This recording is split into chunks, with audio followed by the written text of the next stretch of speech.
But how can we add storytelling to our copywriting? A lot of people talk about this, but I don't get what it means. I'll just explain to you how I perceive it. I'm going to draw on two examples. So number one of the best books I ever read and what attributes to a lot of my income and charging a higher rate and getting into web copy was reading the book Building a Story Brand by Donald Miller.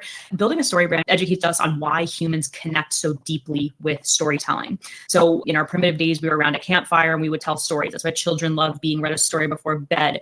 We understand information so much more quickly when it is in story form. And if you look at the top movies and books and literature and art in our society, it's certain story arcs that resonate with us so deeply. So Donald Miller's book, Building a Story Brand, is how you can use the elements of story in marketing and branding to really quickly communicate ideas to your target audience in a way that instantly resonates with them.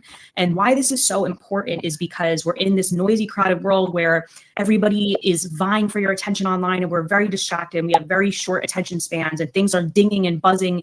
And unless we can really capture someone's attention, marketing messages, ads, all of that gets lost in the noise very quickly. So you have to cut to the core of what people care about. So that's what he teaches in that book. Now, second anecdote I'll tell you is that one of my longer standing clients prided herself on hiring journalists as her content writers. I don't have a journalism background, as you guys may or may not know. I was an English literature major.